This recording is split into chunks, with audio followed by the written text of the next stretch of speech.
I was pretty desperate.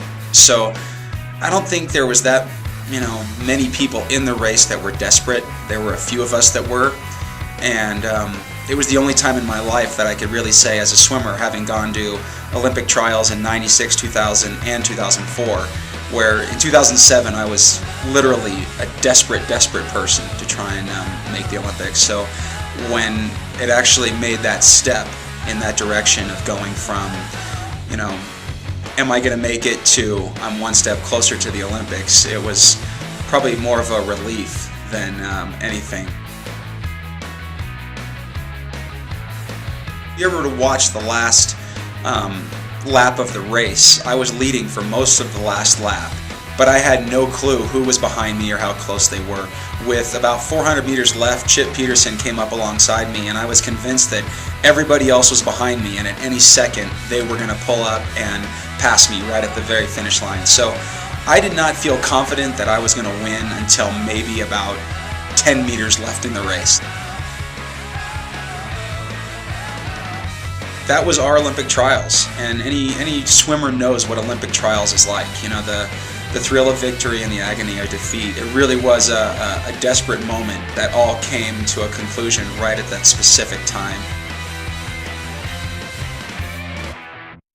The hardest part was just the discipline on a day in and day out basis when you're completely by yourself, and I had to do numerous workouts where I was the only person in the pool, and sometimes even without a coach on deck. And that made the road very difficult. Some of those dark and lonely days where you're looking at the bottom of the line and you're looking at the clock, and nobody knows if you're going the time that you're supposed to go in practice, and nobody's going to know if you cheat on a set.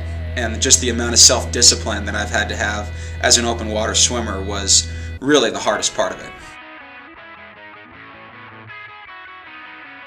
I think I wasted a lot of energy when I was a pool swimmer just being anxious and nervous about what was going to happen. And in open water races, a lot of times you have an hour and a half of moderate swimming before the race really starts to get intense. And I think when I recognized that I could remain calm, for the first part of the race, that helped me out tremendously. And the mindset that I had going into the competitions, the mindset that you have where you can make mistakes, and it doesn't all come down to split second decisions at the beginning of the race, that you have time to make adjustments as the race goes on. I think that helped me a lot. I spent most of 2007 just thinking about people that were in the race and what their personality was, what their strengths were, what their weaknesses were, how they were going to approach the race. If they had a good race, how would they have a good race? I mean, the amount of just background research that I did on my competitors was pretty significant, and I think that gave me a lot of confidence. The last 50 meters, when it comes down to, mano a mano type of an attitude, it's really, really exciting, because a lot of times you are staring at somebody and you're face to face with them, maybe 4 inches apart, where your head is 4 inches away from their head, and you're going into the finish line. And that's the really exciting moment in open water swimming.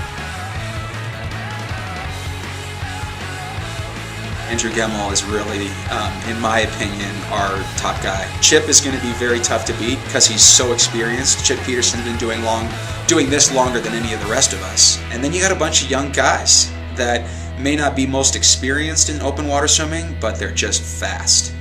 I think the next few years for the United States is going to be really good open water swimming, just because of the amount of talent that we have coming up through the ranks of distance swimmers.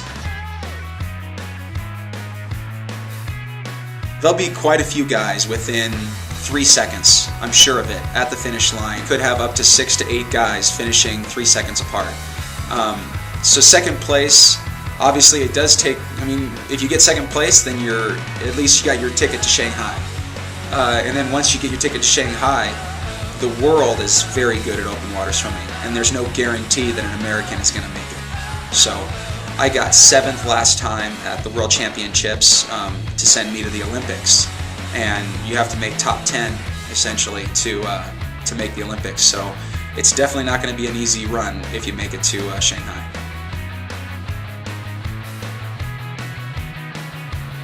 Right now, open water swimming, at least on the men's side, is the easiest race to make the Olympic team. I think that the competition is very tough, but Michael Phelps and Ryan Lochte are not swimming the 10K. And in my opinion, a lot of swimmers that might not have an opportunity in a 400 IM, a 200 backstroke, 100 butterfly, there's still an opportunity out there. Get in local events, get in local races, gain your confidence, always do nationals, and then talk to USA Swimming and see if you can get into some international races.